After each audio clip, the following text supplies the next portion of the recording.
আজ আমাদের বাড়িতে কালী পুজো। আর যে কোনো পুজো মানেই বাড়িতে আত্মীয় স্বজন ভরপুর, পুরো বাড়ি গমগম করবে। আর তার সাথে নাচতে নাচতে ঠাকুর আনতে যাওয়া, একসাথে সবাই মিলে বসে নাড়ু তৈরি করার আনন্দ কিংবা ফল কাটা বা বাজি ফাটানোর যে আনন্দ, সেই আনন্দটুকুই ভাগ করে দেওয়ার জন্য আমার আজকের এই ভ্লগটি। তো হ্যালো এভরিওয়ান, আমার আরও একটি নতুন ভিডিওতে তোমাদের সবাইকে স্বাগত। সকাল সকাল আমার মাসিমণি বসে পড়েছে নারকেল ছাড়াতে, নাড়ু তৈরি হবে তার জন্য। আর এদিকে চলছে দুপুরের রান্নাবান্নার প্রস্তুতি। মা, কাকিমা, দিদা, পিসি সবাই মিলে এখানে ফল কাটতে বসে গেছে। আর ওদিকে তো ডাল ফুটছে, তোমরা যেটা দেখতে পাচ্ছ। আর এই যে এখানে আমাদের নতুন পূজারি আমার ভাই, এটা আমার একটা কাকুর ছেলে, ওই আজকে সমস্ত রান্নাবান্নার দায়িত্ব নিয়েছে। আর হেল্প করে দিচ্ছে আমার কাকিমণি, মানে ওর মা। ডালটা যতক্ষণে ফুটছে ততক্ষণে ও সকালে ব্রেকফাস্টটা করে নিচ্ছে। আর এদিকে দেখো সাবুটা মাখানো হচ্ছে দুধ আর নারকেল কোড়া দিয়ে। এটা খেতে এত টেস্টি হয়, আমি ছোটবেলা থেকেই এই সাবুটা খেতে ভীষণ ভালোবাসি। এদিকে সবাই মিলে গরম গরম নাড়ু তৈরি করতে বসে পড়েছে। এই যে সবাই একসাথে বসে হাতে হাতে নাড়ু তৈরি করে দিচ্ছে কিংবা সবজি কাটছে, এই যে সবাই একসাথে কাজ করছে না, এই জিনিসটাই আমার ছোটবেলা থেকে ভীষণ ভালো লাগে। আর এর সাথে সাথে এত রকমের গল্প হয়, তুমি যদি কাজ নাও করো, ওখানে এমনিই বসে থাকতে তোমার খুব ভালো লাগবে। বলছি গরম গরম নাড়ু তৈরি করতে কেমন লাগছে ঋতু? খুব ভালো লাগছে। এই তো কাকি কথাটা উড়ে যাবে। ওই সত্যি দেখো চকচকে লাগছে। ব্লগার শুধু ব্লগ করছে, ওকে যে বলছে নাড়ুটা বানাও, সেদিকে আমি সকাল থেকে প্রচুর কাজ করেছি। এখন ওরা সকাল থেকে ঘুমাচ্ছিল, তাই ওরা এখন কাজ করছে। আচ্ছা, আমি এখন স্নান করতে যাব। স্নান করে এসেই দেখছি এখানে খাওয়া দাওয়ার পর্ব অলরেডি শুরু হয়ে গেছে। আসলে সবাই সকাল থেকে কিছু না কিছু কাজে ব্যস্তই আছে। আর এত ব্যস্ততার মধ্যে সত্যি কথা বলতে সমস্ত ভিডিও ফুটেজ নেওয়া আমার পক্ষে সম্ভব হয়নি। এখানে ভাই বোনরা মিলে সমস্ত খাওয়ার পরিবেশন করছে, তাই আমি এখানে বসে বসে একটু রেস্ট নিচ্ছিলাম। তারপর বিকেল বেলাতে আমরা সবাই রেডি হচ্ছি, সবাই মিলে ঠাকুর আনতে যাব বলে। তাই মা বলল সমস্ত সোনার গয়নাগুলো তুই পরে নে। আর কালী পুজো মানে তো জানোই সারা রাতের পুজো, তাই কমফোর্টেবল হবে এমন একটা সুতির শাড়ি আমি পরেছি। আর একটা কথা তো আমি বলতেই ভুলে গেছি, আজ আমি যে শাড়িটা পরেছি ওই যে আমরা রাধামণি গেছিলাম না, ওখান থেকেই কিনেছি, পুজোর দিনে পরবো বলে। সবাই মোটামুটি রেডি হয়ে গেছে আর আমিও রেডি। তাহলে চলো এবার বাইরের দিকে যাই আর দেখি সবাই রেডি হয়েছে কিনা। আমরা তো এখানে রেডি হয়ে গেছি। আর মা যেহেতু ঠাকুরকে বরণ করবে, তাই মা আগে থেকে রেডি হয়ে ঠাকুরের সমস্ত জিনিসপত্রগুলো গুছিয়ে নিচ্ছে। সবাই তো রেডি হয়ে গেছে আর এদিকে ঢাকি বাজনা সবাই চলে এসেছে।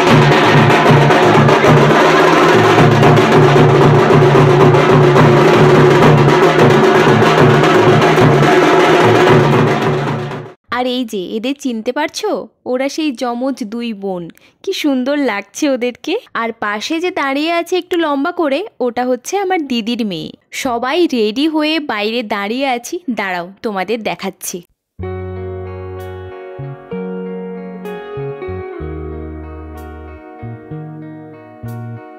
আর ওই যে দেখো ঠাকুরমশাইও চলে এসেছেন বাইকে করে। চলো এবার আমরা বেরিয়ে পড়ি।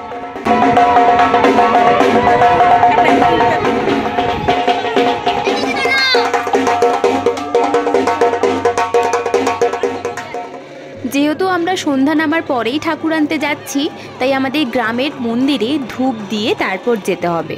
আর দেখো সবাই একসাথে জমায়েত হয়েছে, কি যে মজা লাগছে সেটা আমি ভাষায় প্রকাশ করতে পারবো না। আর এই যে আমরা চলে এসেছি পটিদারের বাড়িতে। আমার বাড়ি থেকে পটিদারের বাড়িটা খুব বেশি দূরত্বে নয়। এবার ঠাকুরকে ভ্যানে তোলা হবে। জানো তো আমার বাড়িতে এই প্রথম কালী পুজো হচ্ছে, মজা হচ্ছে, আনন্দ লাগছে, সেটা তো আছেই। তার সাথে সাথে জানো তো একটা ভয়ও কাজ করছে। ভয়টা কিসের সেটা আমি কি করে বোঝাবো জানি না, ঠিক ভয়ও বলা যায় না, এটা একটা টেনশন। যাতে পুজোটা সুষ্ঠুভাবে সুসম্পন্ন হয়, এটাই আমরা সবাই চাই।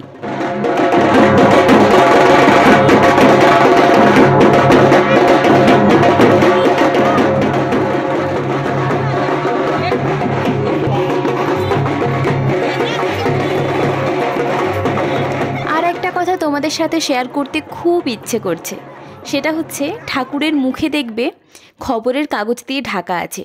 ওটা এখন হয়তো ঢাকা আছে, দেখো একটু পরেই ঠিক উঠে যাবে। দেখেছো? জানো তো, ঠাকুর পটিদারের বাড়ি থেকে বের করার পর রাস্তাতে আমরা যখনই উঠেছি তখনই ঠাকুরের মুখের ঢাকাটা উঠে গেছিল। রাস্তা থেকে আসার সময় সবাই ঠাকুরের মুখ দেখতে পেয়েছে। আর আমার ছোট কাকিমা আমাকে কি বলছিল জানো? তোরা এই যে নেচে নেচে যাচ্ছিস, ঠাকুর সেটা দেখে দেখে যাচ্ছে। হয়তো তাই আমরা এত আনন্দ করে নিয়ে যাচ্ছি মাকে, মা সেটা দেখবে না, চোখ বন্ধ করে বসে থাকবে, তা আবার হয় নাকি? তারপর ওই রাত্রি 8:30 নাগাদ আমরা সবাই মিলে যাচ্ছি ঘটোত্তোলনের জন্য আমাদের পুকুর ঘাটে। আমাদের এখানে ঝিলটা না বেশ অনেকটা বড়, তাই আমরা পুরো ঝিলটা ঘুরে ঘুরে এসে আমাদের মন্দিরের ঘাটেই ঘটোত্তোলনটা হয়েছে। আর আমি কিন্তু সত্যি কথা বলতে সেদিন একদম ভিডিও করতে পারিনি। আর আজকের যে ভিডিও ক্লিপিংসগুলো তোমাদের সাথে শেয়ার করছি ব্লগ আকারে, সেটা কিন্তু আমার 2 বোনের কৃতিত্ব। দুজনেই আমার কাকুর মেয়ে, রীতা আর রাখি। আর আমাদের গ্রামে অনেক মন্দির রয়েছে আর সবগুলোই এই ঝিল পাড়ে, তাই ঝিল পাড় দিয়ে যাওয়ার সময় প্রত্যেকটা মন্দিরেই ধূপ ধুনো দেখিয়ে তারপর আমরা যাচ্ছিলাম। ঘটোত্তোলন করতে যাচ্ছি অথচ বাজি ফাটানো হবে না, সেটা তো হতে পারে না। যদিও এটা বাজির সময় নয়, তবুও দোকান থেকে আমরা বেশ কয়েক ধরনের বাজি পেয়েছিলাম, সেগুলোই এখানে পোড়ানো হচ্ছে।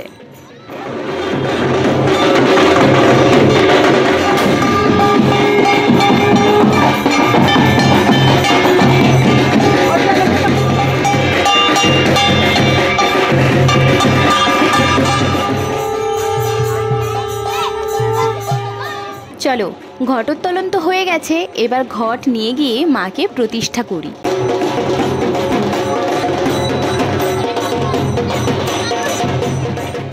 ঘর তুলে আসার পর এদিকে দেখি লুচি ভাজা অলরেডি শুরু হয়ে গেছে।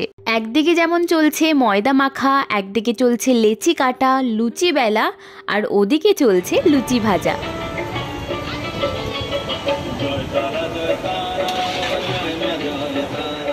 আচ্ছা, এদিকে লুচিগুলো ভাজা হোক, দেখি ওরা কি করছে।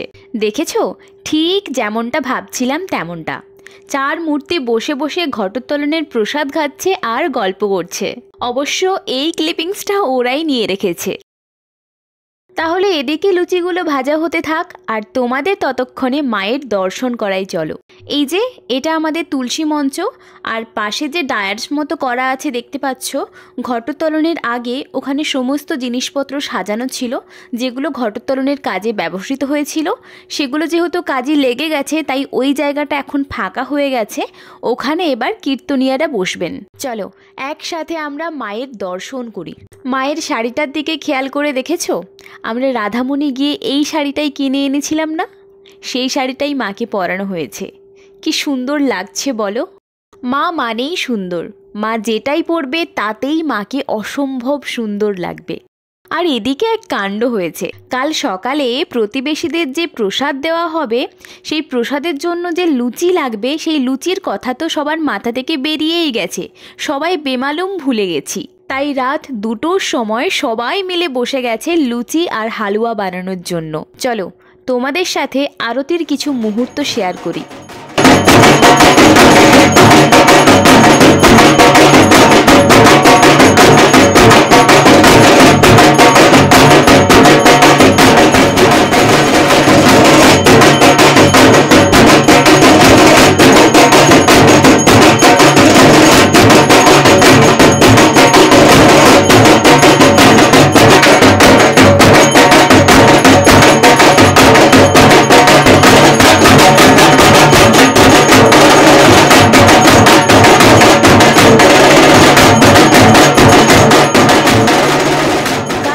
রাত আমরা সবাই জেগেছিলাম, কিন্তু কোনো ভিডিওই করা হয়নি। আর এখন যে ক্লিপিংসটা আমি তোমাদের সাথে শেয়ার করছি, এটা হচ্ছে পরের দিন সকালবেলার। সকালে ঘর ডোবানোর পর সবাই মিলে বাড়ি ফিরেই বসে গেছি ফল কাটতে।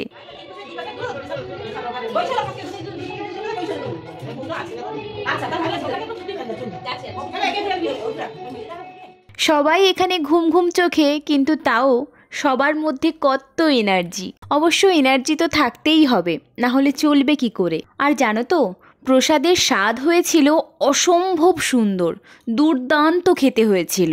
এবার বলি প্রসাদটা কি কি দিয়ে মাখানো হয়েছিল। যদিও আমি বেশি কিছু জানি না, তবে যেগুলো জানি আমি বলে দিচ্ছি। প্রথমেই দেখেছো যে চিনির গুঁড়ো দেওয়া হচ্ছিল, তারপর দেওয়া হয়েছে ভেজানো ছোলা মুগ, তারপর এখন যেটা দেওয়া হচ্ছে সেটা হচ্ছে মিহিদানা। ওদিকে মা দিচ্ছে আদার পেস্ট। প্রসাদের পরিমাণটা অনেকটা হওয়ার জন্যই অল্প অল্প করে ইনগ্রেডিয়েন্টস দেওয়া হচ্ছে আর মেশানো হচ্ছে। এবার যেটা দেওয়া হচ্ছে সেটা হচ্ছে ছোট ছোট করে কুচি করা নারকেল আর ফুটিয়ে ঠান্ডা করা দুধ। আর সব শেষে ঘি না হলে তো চলবেই না, তাই ঘি মিশিয়ে দেওয়া হচ্ছে। এগুলো ভালোভাবে মিশিয়ে নেওয়ার পরই ফলগুলো মেশানো হবে। আর সব থেকে আকর্ষণীয় বিষয় যেটা লাগছে সেটা হচ্ছে এই ফলের থালাটা। দেখতে কি অসম্ভব সুন্দর লাগছে, এত কালারফুল লাগছে, সেটা তোমরা নিজেরাই দেখে নাও। সব শেষেই ফলগুলো মেশানো হচ্ছে। আর জানো তো, একটা ইউনিক আইডিয়া আমার মা বের করেছে। সেটা হচ্ছে প্রতিবেশীদের যখন প্রসাদ দেওয়া হবে তখন প্রত্যেককে আলাদা আলাদা করে প্যাকেট করা হচ্ছে। এখানে বসে বসে শুধুমাত্র গিয়ে প্যাকেটগুলো ধরিয়ে দিলেই হবে।